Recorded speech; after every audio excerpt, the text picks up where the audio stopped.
Bonitinho e bonitão, eu convido vocês a acelerarem comigo na noite de hoje em direção ao pensar.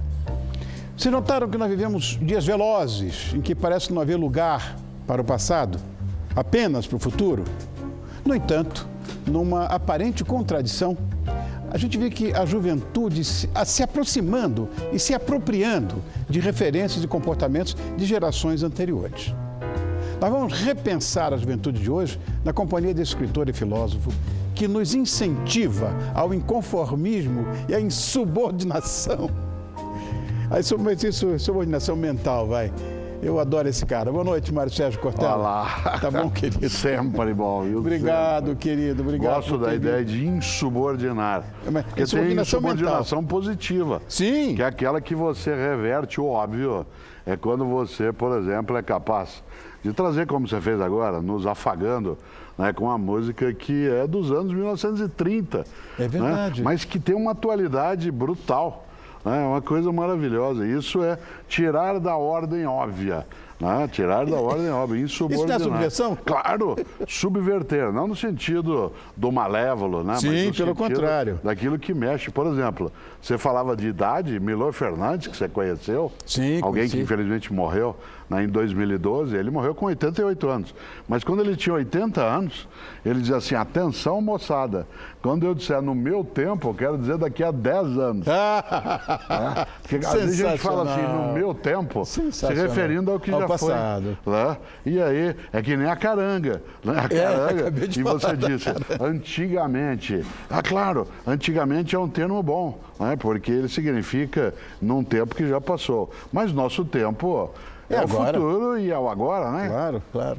Aliás, no seu novo livro, você discute, inclusive, com Pedro Bial, outro querido amigo, a relação do tempo e como as gerações estão lidando. Está lá o livro, ó, e como as gerações estão lidando com ele. Porque seguramente nós estamos vivendo mais.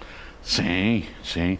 Aliás, até do ponto de vista de média de idade. Por exemplo, hoje nós vemos em média 75 anos no planeta. Início do século XX era 36. 36, 40. Aliás, sem imaginar, né, quando a gente pensa, Jesus de Nazaré, que muita gente aponta como tendo morrido cedo, porque faleceu, foi executado com 33 anos. Mas 33 a 2000 anos era muita idade. Era uma pessoa muito idosa, independentemente de religiões, que colocam as pessoas vivendo 200 anos, 500, sim, 600, independentemente da simbologia. 33 a 2000 anos era uma coisa forte. Nós estamos vivendo mais. A grande pergunta é se nós estamos vivendo bem. E como que nós estamos vivendo esse mais? Por isso o Pedro Bial e eu, a gente fez esse livro pela editora Papiros, que é uma conversa, um papo como esse que nós estamos tendo aqui. Gerações, né? E o livro, olha só, Gerações em Ebulição. E o subtítulo que é gostoso, que é O Passado do Futuro e o Futuro do Passado. Nós dois vivemos isso. Quem nos assiste também. Né? Porque, afinal, Rony, o que é o passado do futuro? Hoje. O que é o futuro do passado? Hoje. Nesse sentido, se você pôr um livro chamado Gerações em Ebulição, hoje fica fraco perto do que é de fato, que é essa ferveção nossa num tempo que é outro, que a gente vive mais, mas tem que pensar se a gente vive bem, né? Eu acho que é uma grande diferença. Meu pai, no leito de morte, ele morreu com 99 anos. Poxa. E ele filosofou, ele também é um cara que gostava muito de você. E ele estava com sonda nasogástrica, já aborrecido com aquilo, absolutamente lúcido. Ele chegou e disse, você acha que eu estou vivendo? Isso não é vida, eu estou durando. Eu não quero durar, eu quero viver. Acho que eu vou desistir. Com 99, já estava em tempo de desistir. Claro. E desistiu. 10 dias depois ele foi. Eu gosto demais, alguém que chegou nessa idade, foi Manuel de Barros, o poeta de Cuiabá, de Corumbá, que teve passagem também por Campo Grande. Ele, que era um grande professor, advogado, fazendeiro, ele, quando estava perto dessa idade do teu pai, quando alguém falava assim, e o senhor, como é que está? Dizia, bom, ele dizia, eu não estou indo em direção ao fim, eu estou indo em direção às origens.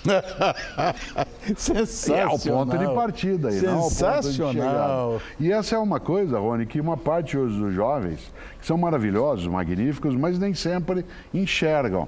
Essa noção de um tempo, eu vou dizer uma coisa para você que subverte o óbvio, embora seja óbvia. pode parecer incrível, mas todo ser humano sempre viveu na era contemporânea, né? Sem exceção. Claro. Né? Em toda a história humana, toda pessoa sempre viveu na era contemporânea, que era a era dele. Nós somos contemporâneos de pessoas que nasceram nos anos 1930, 1940, 1950, 2000, mas cada um de nós vive a contemporaneidade de um modo que não é idêntico. Eu sou contemporâneo de um menino de 12 anos, você é contemporâneo de uma pessoa de 40 anos. Mas nós não somos contemporâneos do mesmo modo. Nossa maneira de viver a contemporaneidade, ela não é idêntica. Quando você canta, como fez agora, isso dá uma emoção, porque enquanto você cantava, eu me lembrei de alguns bailes. E essa foi The Platers que gravou essa música um dia, né? Foi. Quem imitava bem isso, você lembra do Três do Rio? Três do Rio, adorava. Maravilhoso. Né? Eu me lembrei na hora de um baile que eu vivi enquanto você cantava. E essa ideia daquilo que foi, para mim traz uma boa lembrança. Você sabe que boa lembrança é saudade, má lembrança é nostalgia. Sem dúvida. Nostalgia assim, no meu tempo, se eu pudesse. Não, agora, isso é fora, tristeza. O alegre é assim, puxa, enquanto você cantava, veio uma energia imensa, fez passar por dentro do meu coração de novo. Recordar, passar dentro do coração. Então, eu fico pensando às vezes que não, você tem que viver o dia de hoje como se fosse o último. Essa história do Carpe Diem aí, que é um clichêzão, não cabe muito, né? Eu acho que ela valeu, a ideia do Carpe Diem, no sentido, especialmente quando a gente se lembra de um filme antigo e maravilhoso, que é o Sociedade dos Poetas Mortos. Lindo filme. Maravilhoso. Mas lá você está vivendo uma história de uma escola autoritária, fechada, em que os jovens não têm liberdade alguma nem de pensamento, que é uma coisa perigosíssima, quando você abafa uma juventude e a obriga a pensar numa única direção. Essa história do filme, a personagem, o professor feito, né, de maneira maravilhosa, estupenda, né, pelo Robbie Williams, que é uma coisa, ele diz Carpe Diem, mas ele retoma o lema, que significa viva o dia, né, o seize the day, a ideia de você aproveitar o dia, mas ele não quer dizer aproveite só o dia. Ele quer dizer, não deixe de aproveitar o dia, mas não pense só nele. Por uma razão. Há pessoas que estão tão desesperadas em aproveitar o dia que você é capaz, por exemplo, de repente as pessoas estão nos assistindo agora, tem um menino de 14 anos, não o teu ou o meu, que nós temos só gente graúda, mas de alguém que nos vê agora, de 14 anos, entra em casa, começa a se arrumar, você fala, filho, onde você vai? Vou para uma balada, pai. Mas você foi para uma balada antes. Pai, pode ser a última balada da minha vida. Isso é assustador, você encontra alguém é assustador. Com uma mochila, fala, filha, onde você vai? Eu vou acampar com os meus amigos. Filha, você acampou no feriado. Mãe, pode ser a última viagem da minha vida. É desesperador, Rony, ver uma parte das pessoas achar que ela tem que viver o presente até o esgotamento, como se ela não tivesse história. E uma pessoa se sente sem história quando ela não tem percepção do passado que ela viveu e nem tem projeto para um futuro que virá. Exatamente. Por isso o Carpe Diem, nesse sentido, de querer esgotar o dia, viver toda a vida nesse momento, todos os amores, todas as sexualidades, todas as emoções, isso é absolutamente insano. Porque acaba sendo obsessivo. É perigoso em qualquer idade. Seguramente é. Tem uma música do Cazuza, que é Brasil Mostra a Sua Cara. Eu não sei que momento, na verdade, ele representa, ou que ele queria representar. Você conhece a música? Claro, a música maravilhosa. Serão chefes de nada. O meu cartão de crédito é uma navalha. Brasil, mostra a tua cara. Quero ver quem paga. Pra gente fica assim. Brasil, qual é o teu negócio? O nome do teu sócio. Confia em mim. Olha que coisa. Pedro Bial, que é o outro que comigo dialoga nesse livro, ele foi muito amigo do Cazuza. Eu sei. Eles foram amigos de infância, ambos lá no Rio. Eu sou muito amigo da família. Estudaram nas mesmas escolas. E na conversa com o Bial no livro, uma das indagações, Rony, que eu trazia é: como é que uma geração como a do Cazuza, como a do Renato Russo, que sucederam um governo, um país fechado, abafado ainda, dentro de um momento autoritário, em que tudo estava muito opressivo, como é que uma geração que vive um momento em que isso se rompe, em vez dela ir com força em direção à alegria, ela constrói o tédio, a nostalgia. Por exemplo, essa música do Cazuza é de 1988. Ela foi lançada junto com a Constituinte, a Constituição brasileira que está, né, em vigência até esse momento. Lógico. Se você se lembra, até ela foi utilizada como trilha sonora da novela Vale Tudo. Foi. A cena final da Vale Tudo é inesquecível, porque ela parece que não foi tão didática quanto deveria. Né? É a cena final, não sei se você lembra, Não. é o Reginaldo Farias, Sim. dentro de um avião fugindo com dinheiro roubado, de toda a canalha que ele produziu. Foi. E aí, a última cena, foi uma novela muito boa, né? A letra... Dá uma banana, isso, Bruno, né? Ele dá uma banana, né? E ele foge com o que não pertence a ele. Ainda bem que a gente começou a fazer um país em que as bananas até podem ser dadas, mas elas têm um efeito. Ora, curioso, como é que o Cazuza, Renato Russo, né, eles passaram a ter uma visão um pouco mais dramática do cotidiano. O próprio Bial fala, né, no livro que há um romantismo na dor. Sim. Vamos ver o que ele diz a respeito? Vamos ver. Roda. Eu acho que tem um pouco de romantismo aí, né? Ainda, um pouco juvenil mesmo. Eram tão jovens e eram românticos. E na hora de que veio essa vontade de se expressar, ainda vem com esse ímpeto romântico. Você sabe que o romantismo, ele tem isso também. Você lembra que no século XIX... Isso que eu ia falar agora. Era bom passar mal, né? Ser tísico. A tuberculose, alcançá-la. Aliás, só por curiosidade, agora, né, no mês de outubro, no dia, acho que 18 de outubro, foi aniversário de morte do Casimiro de Abreu, que morreu com 21 anos. Pois é, você vê. Você lembra da poesia? Quem não lembra? Mas lógico. Oh, que saudades que eu tenho da aurora da minha vida, da minha infância querida, que os anos não trazem mais. Olha, com 21 anos de idade. Como é que você pode ter tanta saudade aos 21 anos de idade? Então, existe, né, quando o Renato Russo canta "O futuro não é mais como era antigamente", quando os Titãs trouxeram Epitáfio, Sim. Eu devia ter amado mais, sonhado mais, ter visto o sol nascer. Isso vale para nós que estamos idosos. Claro, não pode valer tanto para a gente mais jovem. Então, existem algumas coisas da nossa trajetória que a gente tem que pensar um pouco mesmo. Será que essa geração, mais jovem do que nós, ela ficou marcada por uma dor, como o Bial lembra bem, uma certa juventude, né, que começou a enxergar a tragédia como sendo um caminho muito mais belo. É isso, né, que você falou do século XIX, né? A época pós-napoleônica, em que a Europa, arriada com fome, Napoleão que representava a vontade do homem, apodrecendo lá em Santa Helena, e, na verdade, aquela coisa toda do pessimismo. Sim. Eu tenho paixão, por exemplo, por Oscar Wilde. Ele falava que a dor, na verdade, ele dizia que a vida se balança entre a dor e o tédio. E se você aumentar a alegria é a interrupção da dor. Mas se você aumentar essa alegria, ela se transforma em tédio. Era um pessimismo monumental na época do século XIX. Não, e o Oscar Wilde é genial em relação a essas coisas, porque ele levanta, né, a perspectiva de você ter uma coisa que é um pouco, que a gente chamaria mais antigamente, como as carangas, Sim. de blasé. Blasé, Byron. Isso. Ora, é curioso trazer isso. A nossa intenção no livro, inclusive, onde foi trazer uma reflexão sobre a música, a cultura, o que leva, né, que a gente tenha uma certa dor daquilo que não foi. Né? Que saudade daquilo que ainda não aconteceu. Não aconteceu, é isso. Então, o futuro não é mais como era antigamente. É maravilhosa a música, mas transporta, né, uma certa percepção dolorida.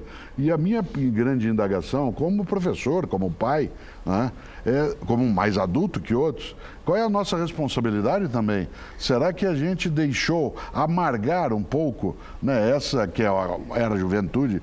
Cazuza infelizmente faleceu, Renato Russo também, mas ainda assim, né, por que se perdeu todo aquele elan, inclusive que uma parte do Rio de Janeiro trouxe, né, que foi o desbunde. Foi o desbunde. Com a banda Blitz, com Asdrubal trouxe o trombone, né, tudo aquilo que ferveu. E na sequência, no que seria o término até, né, daquilo que é o sufocamento na vida nacional, em vez da gente decolar, a gente começa, falando em coisas que você entende, em vez da gente decolar, a gente começa a sofrer em excesso. Agora, por que essas gerações futuras estão, sei lá, resgatando a nossa? Porque, na verdade, é isso, né? Se apropriando de referências passadas. A gente vive um intercâmbio, né? Se você observar, você e eu que temos mais idade, a gente começa a usar coisas e terminologias de pessoas, né, que têm 10, 12, 15 anos de idade. Daqui a pouco eu viro para você e falo, e aí, velho? Em vez de falar, e aí, bicho? E aí, bicho? Eu falo, e aí, velho? Ora, isso vai se incorporando. Agora, uma parte dos jovens hoje, de maneira maravilhosa, construíram algo que eu acho que a gente tem que subverter também, ou insubordinar, como você lembrou. Ser moderno é fazer algumas coisas bem antigas. Por exemplo, usar barba. Pois é, você sempre usou barba. Faz 40 anos que eu não tiro a barba. E agora eu tô na moda, rigor de moda. Fazer cerveja em casa. Eu brinco muito que nós passamos séculos para conseguir uma cerveja que já tivesse pronta. Ouvir disco de vinil. Voltou com força. Acampar outra vez. Olha. Eu acho que é um desejo. O presente é tão difícil, tão fervido, tão turbulento, que lançar algumas âncoras nesse passado Sim. é buscar raízes. Bacana essa metáfora. Você lança algumas âncoras e vai buscar raízes para ver se você consegue respirar de um outro modo. Eu não acho que seja o desejo de estar naquele passado, mas de trazer daquele passado coisas que cabem agora também. Eu acho isso bonito. Eu sinto isso direto.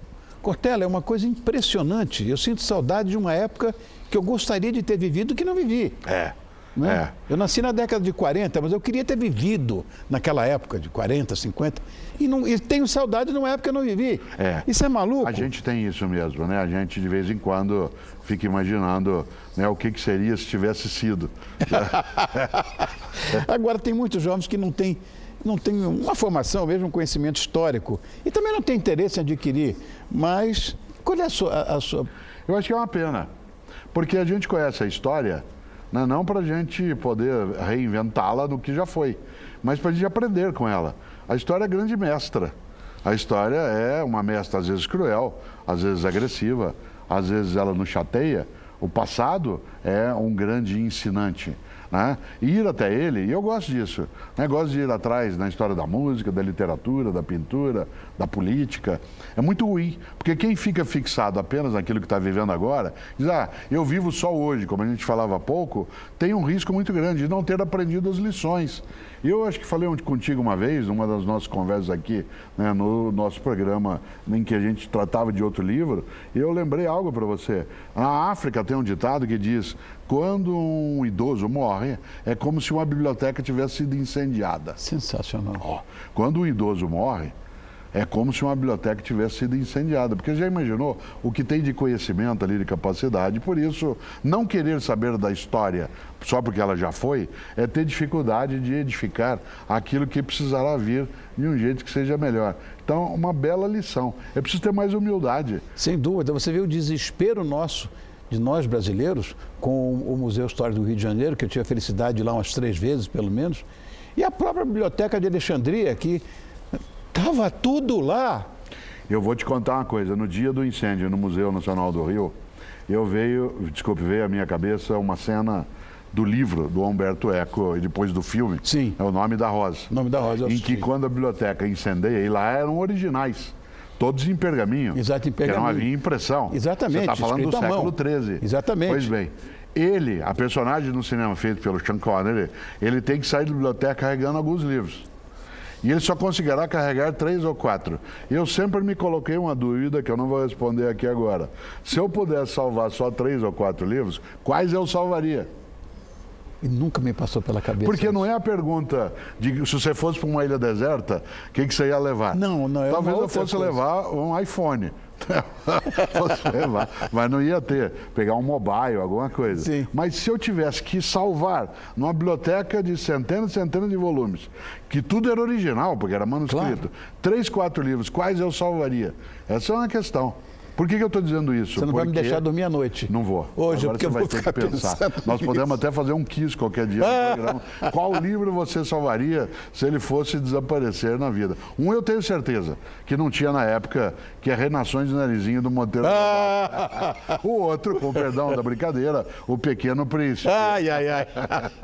Você vê, a minha indução, essa paixão que eu tenho por literatura veio das Renações de Narizinho. Pois é, eu também. Foi o primeiro livro que eu li na vida. Eu também. E eu li em Londrina, né? Você era criança, eu li em Londrina, o Renações de Narizinho. Eu li também. Até hoje Rio de aquilo Janeiro. vive, aquele reino das águas vive na minha cabeça. Aquele tão mundo forte. O Visconde Sabugosa existe para mim até hoje. Né? Você diz assim, como existe? Você tá já fica mais velhinho já. Não é isso. Ele existe, ele está na minha cabeça, aquelas Na minha histórias também, todas. na minha né? também. Interessante. Quando você coloca hoje também pessoas mais jovens para ler isso, elas continuam, porque o passado do futuro e o futuro do passado se juntam também na literatura, na música, se juntam na arte. A arte, Rony, você sabe disso, ela faz a ponte entre esses tempos todos. Quando você canta aqui no começo, você canta isso nos anos 40, 50, no Cassino da Urca, nos anos 40, que você queria estar lá cantando. Queria. E canta em 2018 também. A arte faz essa ponte. Agora, independente do livro, ou dos livros que você salvaria da Biblioteca de Alexandria, você mudaria alguma coisa no seu passado para que o presente fosse diferente? Sim, por exemplo, eu deixei. Várias coisas eu faria, mas uma delas é algumas amizades, afetos que eu tive se perderam no tempo. E tiveram uma importância tão grande naquele momento que se eles fossem continuados com uma sequência, se eu tivesse carregado uma linha, né, como o Teseu dentro do labirinto, tá. né, se eu não tivesse deixado escapar essa linha, eu puxaria para mim hoje pessoas que na minha trajetória estavam, que hoje até é fácil localizá-las por conta das tecnologias de comunicação, mas elas não são mais a mesma. Eu não queria encontrar agora apenas alguém que foi meu colega quando eu tinha 10 anos. Eu queria era não ter desgarrado dele ou dela. Esse desgarramento, se eu pudesse, eu tinha reinventado, tinha feito de outro modo. De qualquer maneira, aquele amor por essas pessoas é perene. Está comigo. Você não tá vai dentro, esse não vai embora. Como Drummond, lembra no poema Memória? Sim, pois as coisas findas, olha que muito mais que lindas, linda. essas ficarão. As coisas findas, muito mais que lindas, essas ficarão. Como é que eu faço para te agradecer? Como é que está o joelho? O joelho está cada vez melhor, viu? Ótimo. Você sabe que o médico sempre diz assim, você se cuida. Né? Porque alguns inimigos meus, sabe o que eles falam? Não. Porque eu, por conta da cirurgia, dizem que Deus atrasou meu passo para o demônio não me perder de vista.